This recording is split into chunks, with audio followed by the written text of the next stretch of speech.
Bonjour à tous, bienvenue sur la chaîne Voir Autrement NC. Ben voilà, aujourd'hui c'est une nouvelle vidéo en partenariat avec la radio Jido et Andy Speak. Donc aujourd'hui nous allons parler accident de la route, c'est-à-dire sécurité routière. Et bien là nous avons la joie de recevoir un kinésithérapeute du CCCR qui va nous parler justement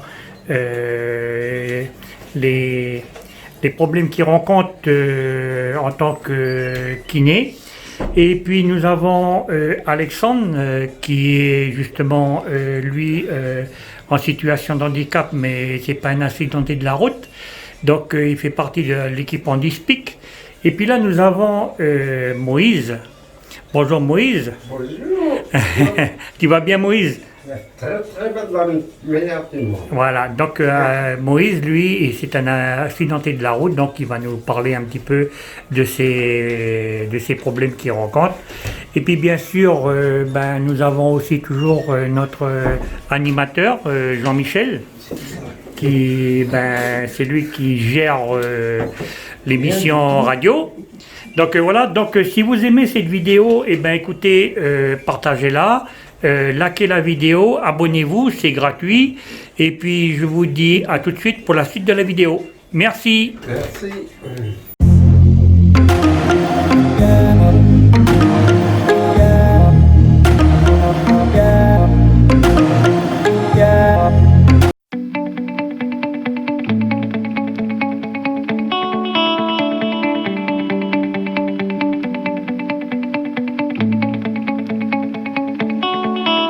Bonjour la famille, encore un grand merci à tout le monde d'être avec nous ce matin sur les ondes. Merci encore à Kenji, merci encore à la radio Jido de permettre à l'association Les Robinson de pouvoir diffuser l'émission Handispic.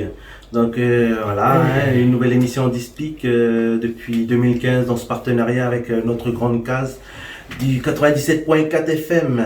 Donc salutations à vous, toutes nos familles là qui sont sur nos quartiers populaires, là sur nos 33 communes, là sur nos 8 aires coutumières. Humilité, respect, amour à vous et encore un grand merci d'être avec nous à l'écoute pour continuer à découvrir ce monde vaste qui concerne la communauté de l'handicap dans ce pays. Donc voilà, ce matin encore, on va découvrir une nouvelle facette là avec nos partenaires Radio Jido et la chaîne YouTube Voir Autrement NC. Donc voilà, l'émission peut être visible après en podcast sur la chaîne YouTube Voir NC de notre grand frère malvoyant Michel.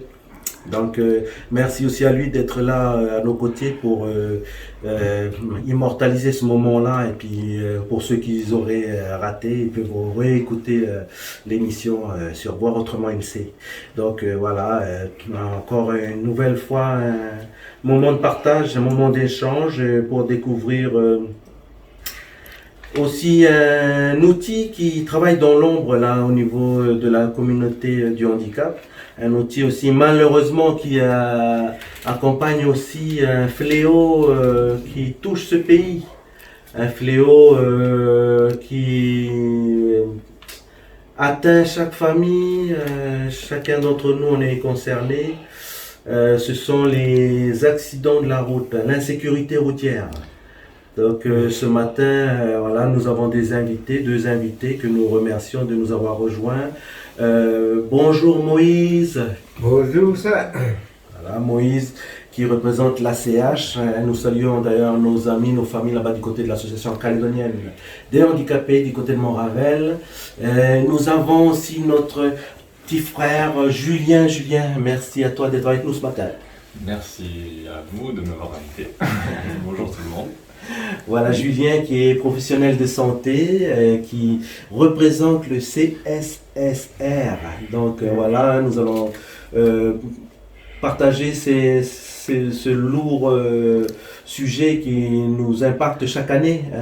Ce lourd sujet qui a aussi un coût pour nos comptes sociaux parce que c'est un fléau qui vient aussi impacter notre économie, c'est un fléau aussi qui peut-être pourrait être évitable, mais on le constate chaque année malheureusement il y a des gens de notre pays qui nous quittent suite à ces faits divers, ces tragédies sur nos routes. Donc c'est aussi les Robinson à travers ce sujet qui veulent aussi vous alerter, vous sensibiliser pour vous dire qu'on est en train de construire un pays et on ne peut pas construire un pays si on continue à l'handicaper à travers nos attitudes, nos addictions, nos inconsciences. Donc on aime ce pays, on vous aime, vous nous aimez, vous aimez vos familles, vos amis. Voilà, c'est celui qui ne boit pas qui conduit. Voilà, c'est le mot fort de ce matin. Et à travers Moïse et Julien, ils vont compléter aussi cette pensée ce matin pour vous interpeller. C'est avec exaspération aussi que je m'exprime, parce que c'est toujours dramatique d'écouter ces faits divers là qui sont relatés dans les médias et tout. Donc à un moment donné, il faut aussi que ça cesse. Enfin, si c'est possible, que ça cesse. On n'est pas des super-héros, on n'a pas des super-pouvoirs. Il faut croire que les accidents n'arrivent qu'aux autres. Ça peut nous toucher à n'importe quel moment. La fatalité, elle frappe aussi. Donc, évidemment, là, de ce côté-là, c'est compréhensible. Voilà, on n'y peut rien. Mais, quand on peut l'éviter, si on peut l'éviter, on a le devoir de l'éviter. Il faut voilà, s'accrocher à ça, à la vie, aux gens qu'on aime. Donc on a aussi le devoir d'interpeller les gens qui sont en état d'ébriété et qui prendraient l'inconscience et le risque de prendre la voiture et d'aller occasionner des dommages là sur la voie publique. Donc c'est une pensée affectueuse que l'on voudrait vous adresser ici ce matin avec l'équipe Handispic, avec Alexandre et Michel. Donc, et Julien et Moïse. Donc voilà, on va donner déjà l'honneur de la parole à notre ami Julien pour qu'il se présente et qu'il présente l'institution qu'il vient présenter là sur nos ondes. Bonjour Julien encore. Bonjour, du coup moi c'est Julien, je suis kinésithérapeute au CSSR. Donc le CSSR c'est le Centre de soins de suite et de réadaptation. Il est situé à Coutio, à côté du Midi-Pôle. Et c'est une structure qui est ouverte il y a 5 ans et qui rassemble plusieurs services. Le service de NPR qui était à la base au CHS. NPR, médecine physique et réadaptation. Pardon. Et le petit service également de rééducation qui allait au CHT de Gaston-Bourré à l'époque où il était en centre-ville, et également le sanatorium qui était au col de la Pirogue. Donc c'est 3 services en quelque sorte. Sont réunifiés en quelque sorte. Dans une structure, donc le CSSR. Du coup, il accueille un service locomoteur, donc tous les blessés, on va dire, de l'appareil locomoteur, tout ce qui concerne les os, les muscles, etc. Le service de neurologie, où là on touche plus du coup au cerveau, à la moelle épinière, donc accident de la route ou AVC ou autre, ça peut être également ça. Et donc un service de métabo, donc toutes les personnes obèses qui ont besoin de perdre du poids pour raison de santé. Également un accueil en hospitalisation de jour, donc pour des rééducations qui peuvent être poursuivies sans que le patient soit obligé de rester hospitalisé. Donc il rentre chez lui le soir et vient faire sa rééducation la journée. Tellement qu'il y a quand même une part humaine qui fait que c'est quand même difficile de se lever et d'aller à la rencontre de ces personnes que tu dois gérer en quelque sorte, aider aussi à se reconstruire. Oui, c'est un métier qui est difficile comme plein d'autres. Après, on n'est pas tout seul, nous, en tant que kinésithérapeute. On a une équipe assez complète. On a des ergothérapeutes, des psychologues, des diététiciennes, une équipe vraiment complète qui entoure le patient. C'est difficile d'aller travailler, oui et non, c'est... comment dire ? À chaque arrivée de nouveaux patients, oui. Il y a toujours quelque chose qui se passe. Quoi. Exactement, c'est triste de voir des personnes arriver malades ou victimes d'accidents, mais notre travail c'est de les aider à se reconstruire et que justement on parle d'handicap dans cette émission, c'est réduire au maximum cet handicap et faire en sorte que la personne puisse retrouver une vie la plus normale possible. C'est un métier nécessaire, c'est une prise en charge nécessaire. C'est vrai que on le dit souvent, on aimerait finalement avoir un autre métier, que tout ça n'existe pas, mais c'est nécessaire, donc faut bien se lever et le faire et y aller. Hein. Parce qu'en plus d'être kiné aussi, même s'il y a les collègues psychologues, mais même vous aussi, les autres professionnels de santé, kiné, tu es quand même aussi obligé de faire un peu de psychologie parce que tu es au contact des personnes. On est au contact, c'est vrai. Alors après, l'idée pour nous en tant que kiné, c'est d'essayer de restaurer au maximum les capacités de la personne. Et le psychologique va avec. C'est vrai que on n'est pas des professionnels de la psychologie, mais quelques notions, c'est sûr, sont nécessaires. Après là, c'est au feeling, au ressenti, c'est à l'échange oui. de l'humanité. Et puis, travailler avec une personne en lui montrant finalement de la tristesse ou de la pitié, c'est pas forcément l'idée. Donc, oui. Là, de ce côté-là, on le but, c'est essayer de motiver. Ouais. Exactement. Faut essayer de remotiver la personne. Et donc, c'est plutôt que se lever avec de la tristesse, il vaut mieux se lever avec un petit peu de joie et pouvoir la transmettre à nos patients. Moïse, par rapport à ce que vient de dire Julien, là, qu'est-ce que tu en penses, toi, qui justement, justement, raconte ton histoire aussi. Pourquoi tu es là aussi ce matin? Parce que tu viens là pour aussi témoigner.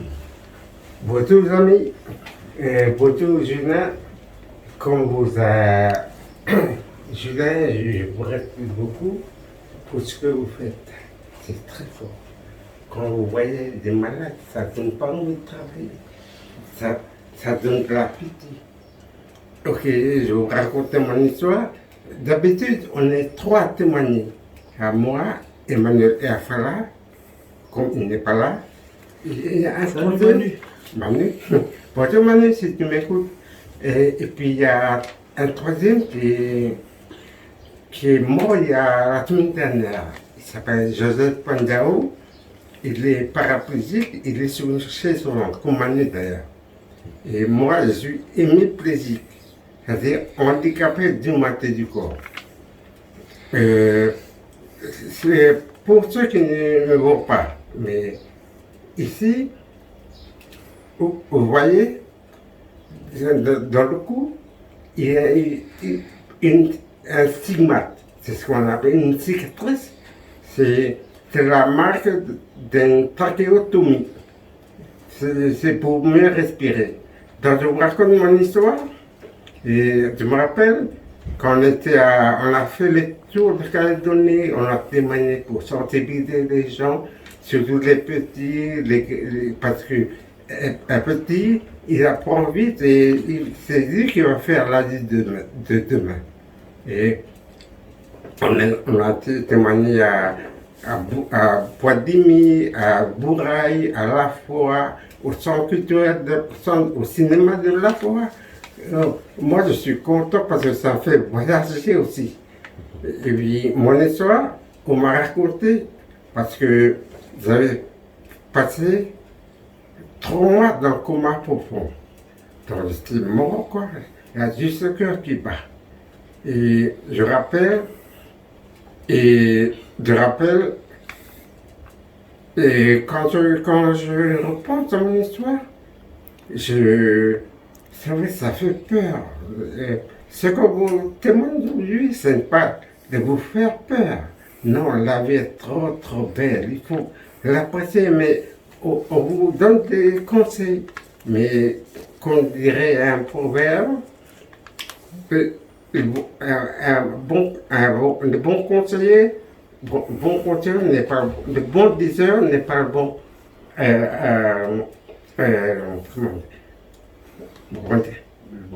le bon diseur n'est pas le bon payeur. Donc c'est bien témoigner, mais c'est pas ça qui vont partir après. Donc pour mon histoire, on m'avait raconté parce que j'étais dans les vapes, j'étais KO. Il y a une équipe de ma tribu qui est venue jouer au cricket. Et on l'a accueilli, comité d'accueil bien sûr, et on a fait la fête. Ah oui, il faut préciser que moi, j'étais enseignant à Doneva, dans le collège de Doneva à Wailou. Et puis, comme quand j'étais jeune, et tout comme tout jeune, on permet de faire la fête. Les 3 arrosés, quoi. Puis j'étais complètement ivre. Puis je suis parti dormir. Et puis comme on connaissait la route pour aller à Wailu, donc on n'était pas pressé. Donc on est parti vers minuit, donc on roulait tranquillement. Puis arrivé, moi, on m'a transporté, puis on m'a couché derrière. Puis écoutez bien parce que dans la voiture, il y a 4 portes. Il y a une porte qui est condamnée, c'est-à-dire par laquelle on ne peut plus rentrer depuis des années. Il n'y a que 3 portes qui sont ouvertes. Et puis mon cousin, on est parti, on roulait trop vite et on prenait une droite, arrivé à Mwandou, sur un sommet flash, il s'est assoupi et il paraît que j'étais éjecté à 10 mètres. Quelqu'un qui était éjecté à 10 mètres, il serait mort, normalement. Mais il faut dire que ça relève du miracle. En plus de ça, ça va faire 27 ans que je suis handicapé, malade. Donc je suis là, j'ai fait accident en 1992, et depuis, j'étais hospitalisé à Bordeaux, à la tour de Gassy, et là-bas, j'ai connu des amis qui m'ont vraiment aimé et qui m'ont appris à vivre à ce que c'est que la vie. Avant, j'étais bien, j'étais valide, mais je vivais, mais je partais d'ici et là, mais je ne prenais pas le temps d'apprécier la vie. Et maintenant, je ne veux pas dire du bien de la maladie, c'est mentir à soi-même. Maladie, c'est tout mauvais. Toujours mauvaise, mais maintenant, je vis bien et j'apprécie vraiment la vie. Et je vous conseille de faire attention à l'alcool. Il n'est pas interdit de boire, non. Mais il faut boire sciemment, intelligemment. C'est facile de dire, mais il faut faire. Voilà, merci. Merci Moïse.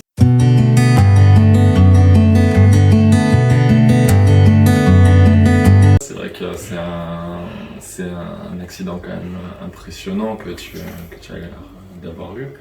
Et justement, pouvoir se relever comme tu le fais, c'est pas donné à tout le monde. Et c'est vrai que c'est important de pouvoir témoigner de ça, parce que un accident de la route, ça blesse le corps, mais ça blesse aussi l'esprit.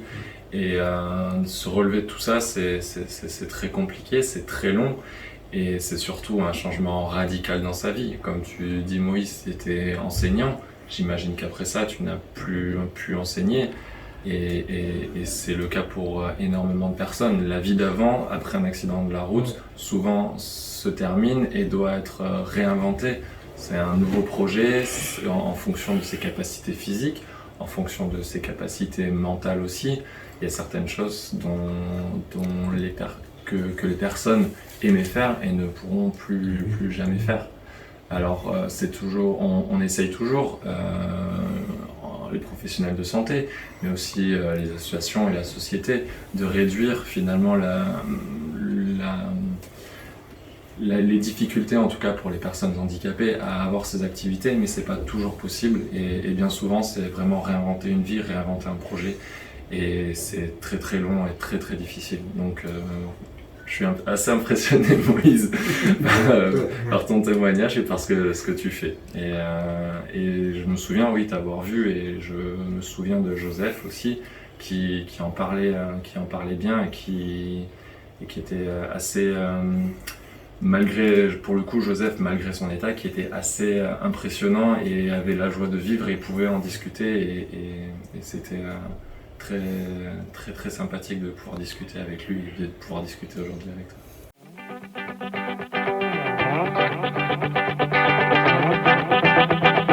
nécessaire, il fait un accompagnement aussi. Par rapport à la famille, oui. Au psychologique.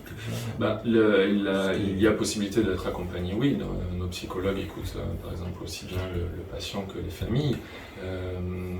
Sur les rééducations, il y a régulièrement ce qu'on appelle des rendez-vous famille. Donc c'est des personnes, donc c'est une réunion entre l'équipe soignante et le patient et l'entourage du patient, l'entourage direct, on va dire, les personnes qui seront véritablement aidantes sur la suite.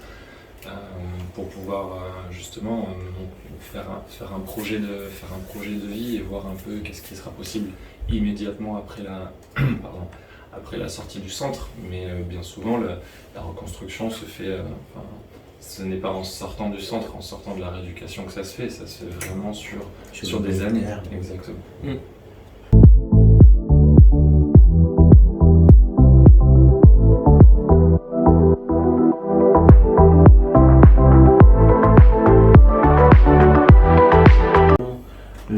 Est-ce que tu aurais des préconisations, des propositions à faire pour aider à diminuer l'impact de ce fléau que sont les accidents de la route? Oui, disons qu'on est là pour témoigner, il faut mettre en garde contre l'abus d'alcool, mais l'alcool, le gouvernement ne veut pas interdire. On ne peut pas dire, on peut le conseiller, c'est tout.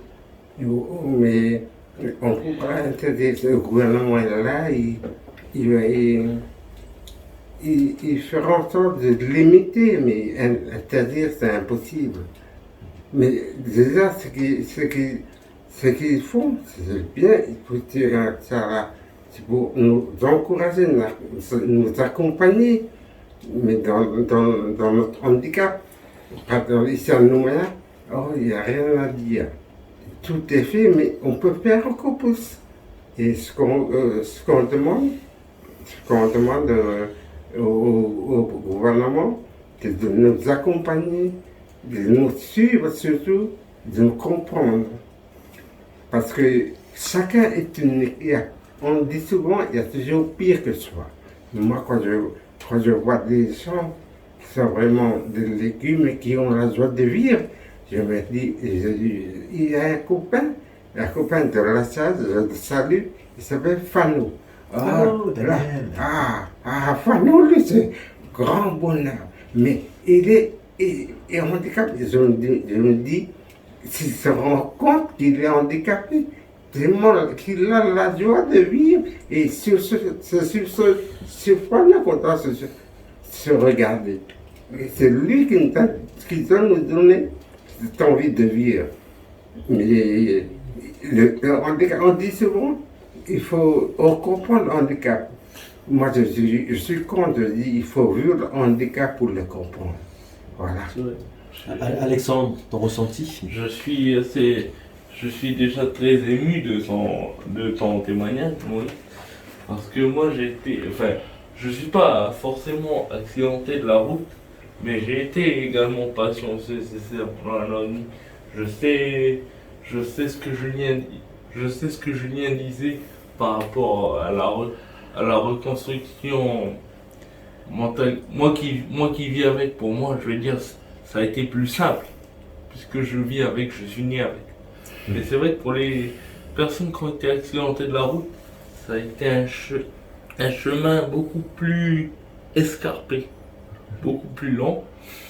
Et c'est pour ça que vos témoignages à vous deux me touchent beaucoup, parce que j'ai pas beaucoup l'occasion d'évoquer le handicap en profondeur comme vous l'avez évoqué vous. Et c'est comme ça qu'on va faire avancer la cause pour moi. Je peux rien dire d'autre, c'est comme ça. Je te rejoins à 100%, Alexandre, hein, parce que nous deux, on est nés en situation de handicap. Donc, c'est vrai qu'on a toujours vécu, pour nous, le handicap, c'est normal, quoi. Mais c'est vrai que pour nous, c'est un déchirement pour nous de voir des gens valides rejoindre l'autre barrière, notre camp, notre communauté. Et c'est vital.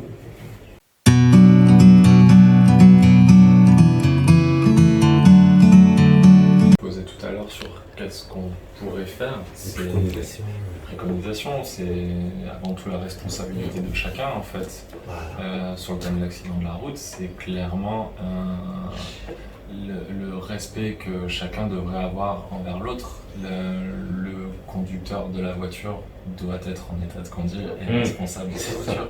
Et il n'y a pas les règles et les lois sont ce qu'elles sont, mais c'est surtout un respect à avoir envers soi-même, parce qu'on peut provoquer l'accident et se blesser soi-même, mais que l'on doit avoir envers les autres. Vous parlez de l'insécurité routière en Nouvelle-Calédonie. Voilà, vous avez entendu en première partie, hein, c'est un fléau, c'est quelque chose comme ça qui fait basculer la vie de nombreuses personnes sur notre petit caillou. Et malheureusement, d'ici le 31 décembre, hélas, voilà, ça risque d'encore arriver. Mais pour qu'il y en ait le moins, ben voilà, pour ceux qui entendraient ce message ce matin, s'il vous plaît, prenez-en conscience. Comme l'a dit Papa Moïse tout à l'heure, il n'est pas interdit de consommer, mais voilà, il faut essayer de se maîtriser, d'être dans la sagesse et pas se laisser aller, parce que après c'est une vie qui bascule. Voilà, je m'adresse à vous. Vous voulez être handicapé, c'est ce que vous cherchez finalement dans ce pays, hein, Moïse? C'est ça qu'ils recherchent à ton avis dans ce pays? Ils veulent tous nous rejoindre finalement. Apparemment oui, Voilà. mais Ça nous vous interpelle. savez, un handicap, c'est comme une maladie, comment dire, on peut toujours l'éviter, mais c'est inévitable. Quand une maladie arrive, on ne peut que le soigner. On peut pas. Un handicap, on peut le prévenir. Mais ça veut dire que quand vous dites, j'ai dit à mes kinés que, mais on peut pas. Moi quand je vois les handicapés, ça me travaille beaucoup et je me dis que pour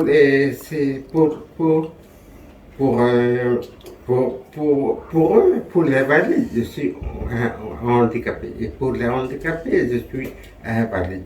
Donc, on peut le prévenir. Voilà. Tu vois, je poursuis là sur ce que tu dis. Et pour rebondir aussi sur l'actualité annuelle, là, à un moment donné, on s'est retrouvés tous à mobilité réduite. Hein? C'était là, en début d'année, là, en mars. On s'est tous retrouvés enfermés en confinement. Tous.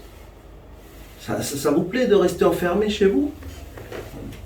Et là, quand je dis ça, je m'adresse aux gens qui sont encore valides, là, hein, qui décident de vouloir aller faire la fête là, dans les prochains jours, prochaines semaines, prochains mois, là, et qui risquent de basculer dans notre monde, à nous, le handicap.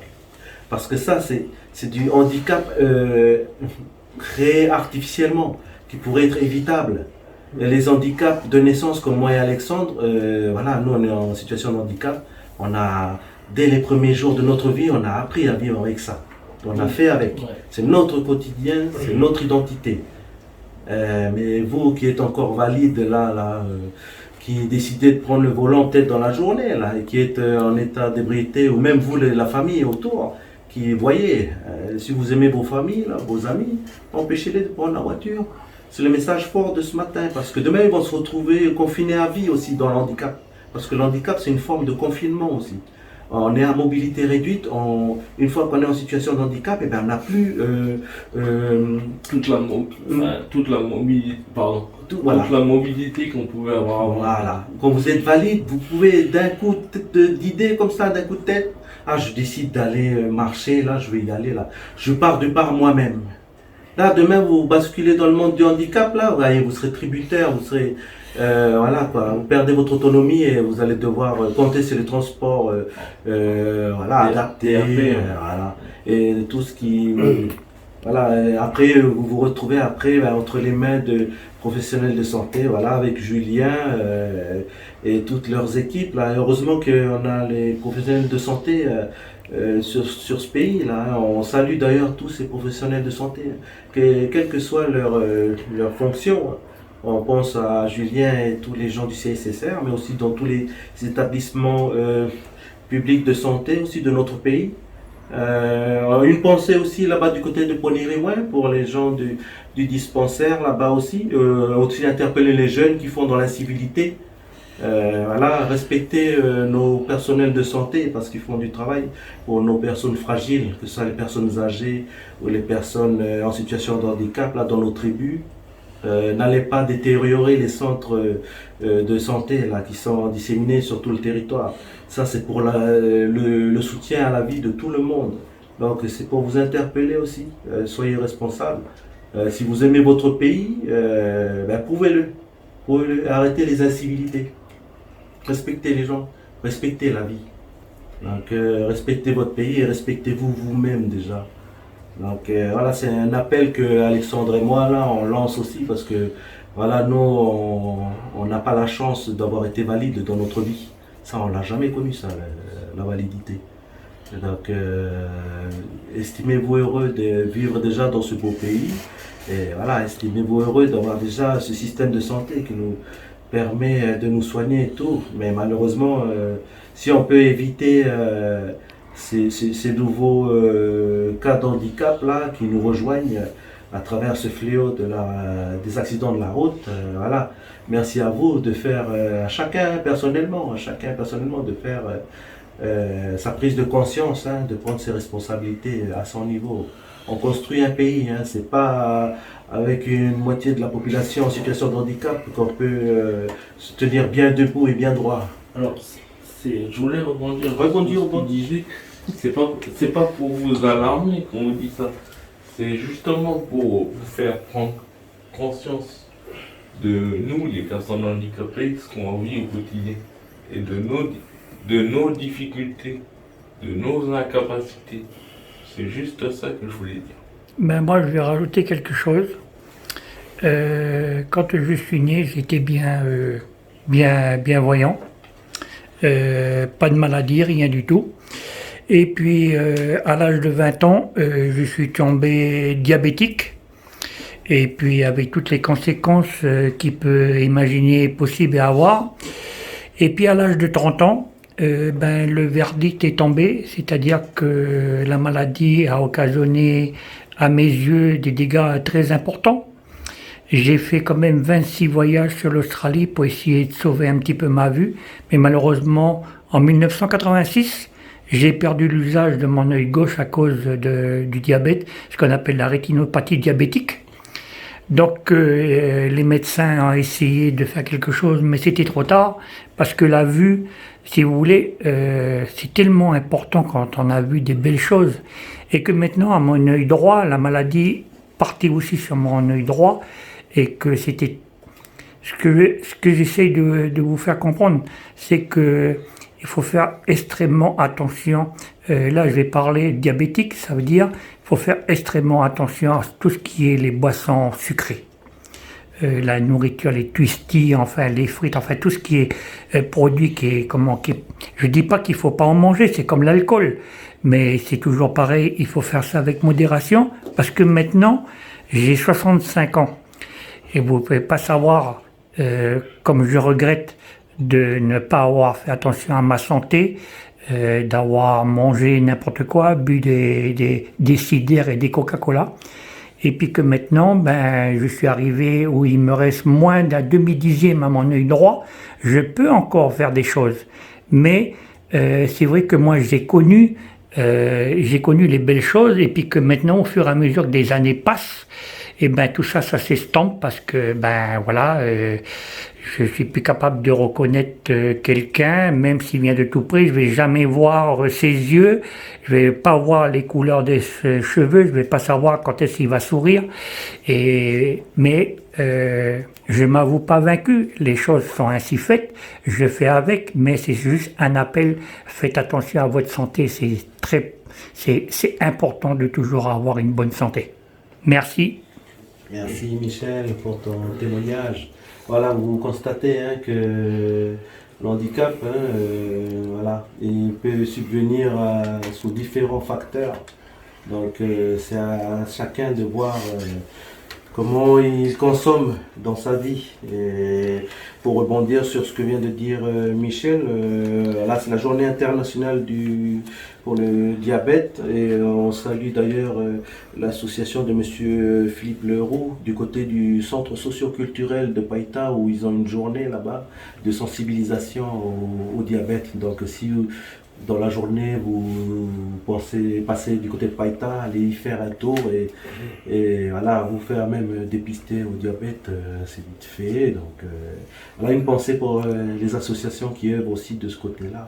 Mon petit Julien, par rapport au CSSR, pour revenir au CSSR et à son travail, si tu pouvais nous faire un petit bilan, en gros, de ces dernières années, toi qui es depuis l'origine aussi sur les bâtiments de Cultio, au niveau du taux de prise en charge chaque année, là, c'est en augmentation ou ça diminue? C'est toujours plein, hélas. Non, bah, pour parler un peu de la thématique du jour, les accidents de la route, actuellement sur les secteurs donc, locomoteurs et neurologie qu'on a, donc qui représentent à peu près 50 lits, il y a environ 20 personnes qui sont prises en charge pour des suites d'accidents de la route. Donc accidents de la route récents ou pour certains des conséquences d'un accident de la route ancien. Donc voilà. Et c'est un chiffre qui est à peu près stable tout le long de l'année. C'est en permanence finalement quasiment un tiers des deux secteurs qui est occupé par des personnes victimes d'accidents de la route. Donc c'est un chiffre qui est énorme. Et ça concerne donc aussi bien le secteur locomoteur, donc les conséquences sont, je ne vais pas dire moins graves, c'est des personnes qui sont polytraumatisées, donc c'est une jambe cassée, un bassin cassé, des côtes cassées, ou parfois même des amputations si le choc a provoqué des lésions, donc aussi bien au niveau des jambes mais aussi au niveau des bras, ça peut arriver. Et souvent aussi des problèmes donc plus neurologiques. Donc en général, ce qu'on peut voir au niveau neurologique, c'est un peu comme Moïse, des personnes qui finissent hémiplégiques, donc avec tout un côté du corps qui ne fonctionne plus, mais aussi des blessés médulaires, donc où là on finit en fauteuil roulant, donc parce qu'on est paraplégique, donc en gros le bas du corps ne répond plus, les jambes ne répondent plus, ou même tétraplégique, où là à la fois les bras et les jambes ne fonctionnent plus. Et il y a encore un autre facteur qui là est beaucoup moins visible, on parle pour le coup d'un handicap invisible, c'est quand le cerveau lui est touché. Et donc là, la personne peut ne pas avoir de handicap visuel, c'est-à-dire il n'est pas en fauteuil, il ne boite pas, il n'a pas de prothèse, il n'a pas de béquille, il marche normalement, mais il peut devenir incapable, par exemple, de retenir ses émotions. Ça va être une personne qui sera toujours ultra agressive, ou incapable de planifier quelque chose, ou incapable de retenir certaines choses. Et donc là, on parle d'handicap invisible, mais c'est également quelque chose qui est très courant suite à des accidents de la route.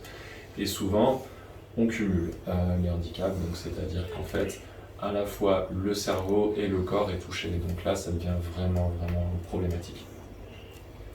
Et donc pour en revenir sur le bilan de l'année, en tout cas des 5 dernières années où moi je suis au CSSR, le nombre de personnes victimes d'accidents de la route ne réduit pas, c'est une constante en tout cas sur notre centre. Et c'est une prise en charge qui concerne énormément de personnes, énormément de lits. Après, c'est également des personnes qui restent très longtemps chez nous. Très longtemps en gros, environ 1 an, voire certains sont restés quasiment 2 ans suite à un accident de la route. Parce que c'est des personnes où il faut tout revoir et tout réapprendre. C'est des personnes, comme je disais, qui sont des fois incapables de raisonner correctement. C'est des personnes qui auront besoin de matériel lourd pour pouvoir continuer à vivre, donc des fauteuils roulants électriques, des adaptations matérielles. C'est des personnes qui vont devoir apprendre ou non à se sonder, c'est-à-dire que c'est des personnes qui ne sont plus capables d'aller aux toilettes de façon, enfin comme n'importe qui. J'ai envie d'aller aux toilettes, je vais aux toilettes. C'est des personnes qui, elles, devront penser régulièrement à se sonder. Voilà. Les toilettes sont compliquées et puis il y a un point qui est important et qui est souvent très limitant, c'est le domicile. La personne ne peut plus rentrer chez elle car la maison n'est pas adaptée ou l'appartement, si elle vit dans un immeuble, il n'y a pas d'ascenseur, les portes ne sont pas assez larges, les salles de bain ne sont pas adaptées, il ne peut pas se doucher seul, il va avoir besoin de personnel, infirmière, aide de vie sociale, assistante de vie sociale, pardon. On ne peut pas non plus compter uniquement sur la famille pour s'occuper de cette personne, il va falloir aussi du personnel autour. Et donc organiser tout ça, faire en sorte le patient soit le plus autonome possible, mais aussi organiser son retour à la maison, ça peut prendre énormément de temps et c'est pour ça aussi que les séjours peuvent être très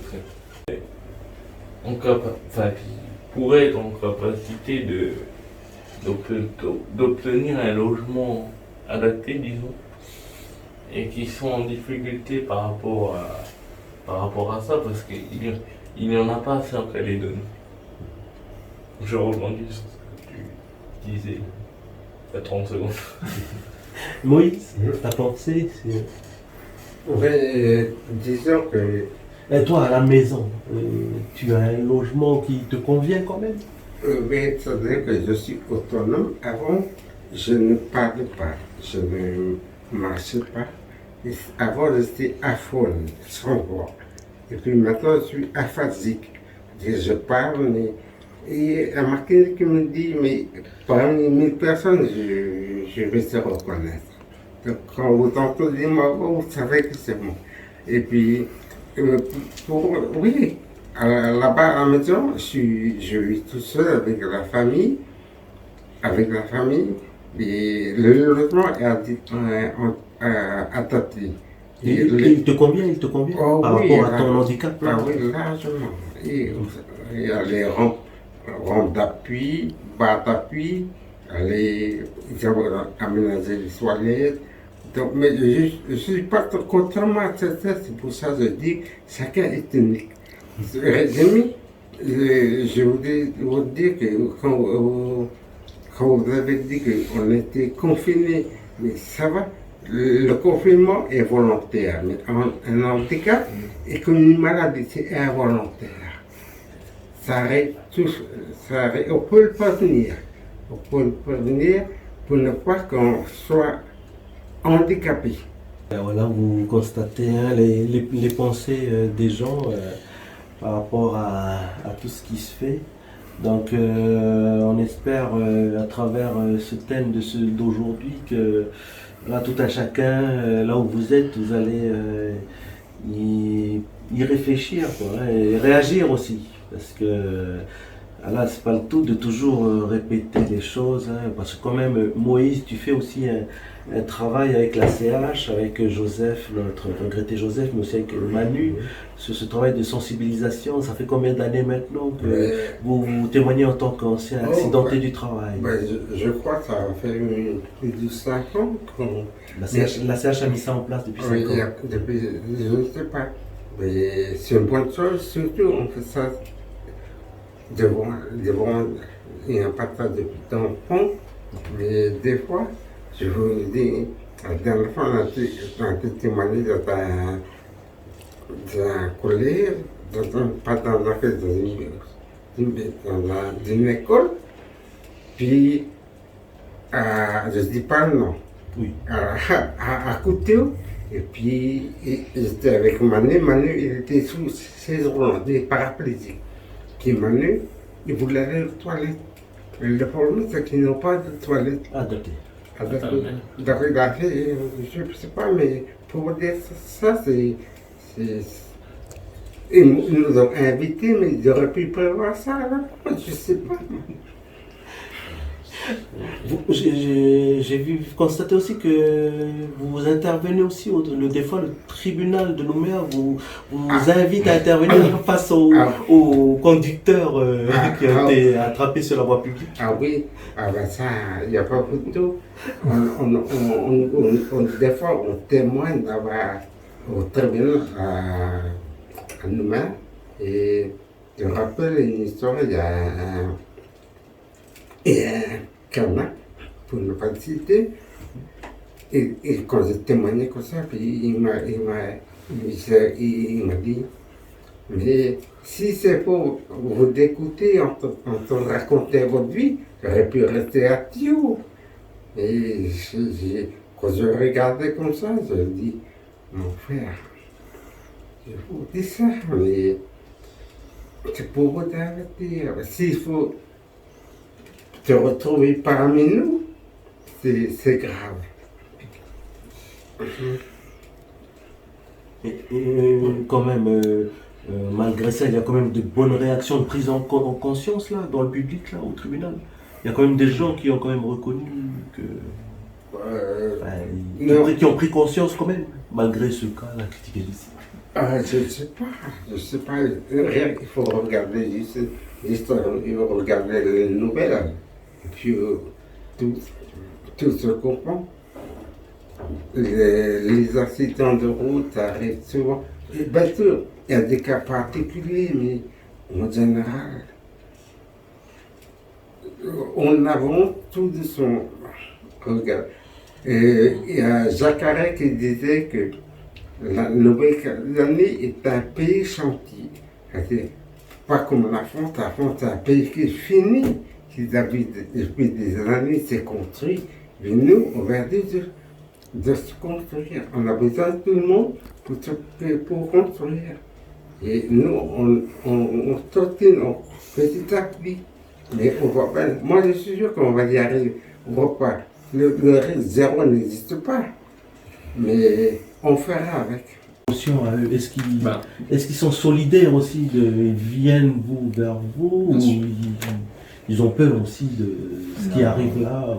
Les familles en général ont envie, ça tient, enfin c'est, comment dire, les familles sont très souvent présentes et ont envie d'aider à la récupération de leurs proches, ce qui est normal et ce qui est bien. Et viennent régulièrement nous voir et nous demander conseils pour elles pouvoir prendre le relais de temps en temps. Il y a des permissions qui sont accordées aux patients pour qu'ils puissent rentrer et aussi essayer un petit peu de voir chez eux comment ça se passe. Vous faites des formations en quelque sorte aux familles pour la prise en charge à domicile. Exactement, il peut y avoir des formations. Alors après, on n'oblige jamais les personnes, en tout cas les familles, à s'occuper des personnes. Ça doit rester quelque chose de volontaire. Exactement. Mais si les personnes sont volontaires, elles sont en général accompagnées et formées à faire certains actes qui pourraient aider ou certaines manipulations qui pourraient aider la personne les familles en tout cas à s'occuper des personnes handicapées. Par contre, il faut aussi, ça arrive régulièrement aussi qu'on mette le haut là, parce que la famille n'est pas non plus, ne doit pas s'occuper à temps plein. Je veux dire, c'est handicaper deux personnes que d'obliger la famille à s'occuper à 100% des personnes. Il y a d'autres personnes qui peuvent aider, des infirmières libérales, des libéraux, des auxiliaires de vie, exactement. Et ces personnes-là sont là aussi pour aider.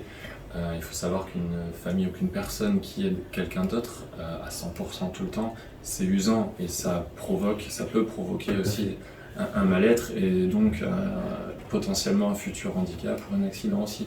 Donc c'est aussi important de dire aux familles de se ménager aussi du temps pour elles, de ne pas être à 100%, à 200% même avec la personne.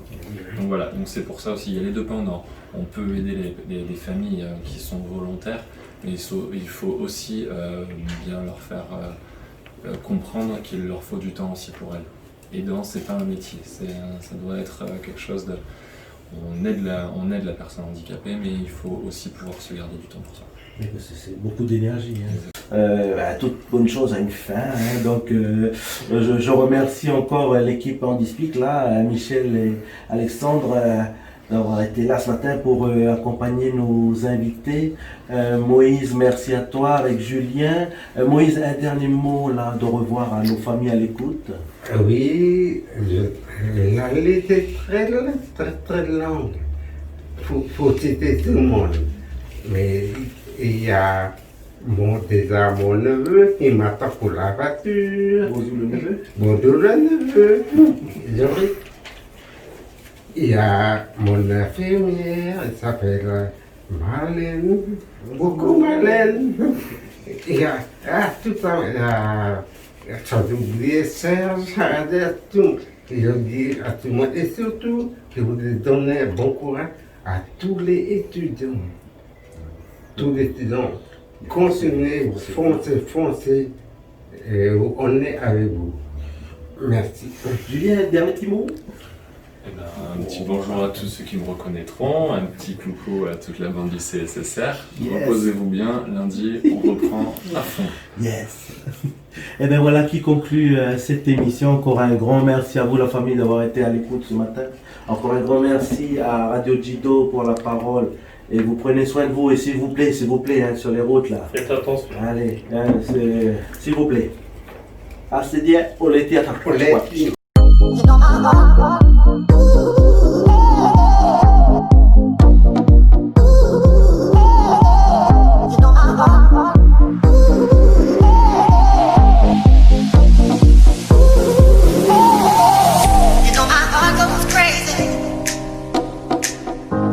When you take the list of time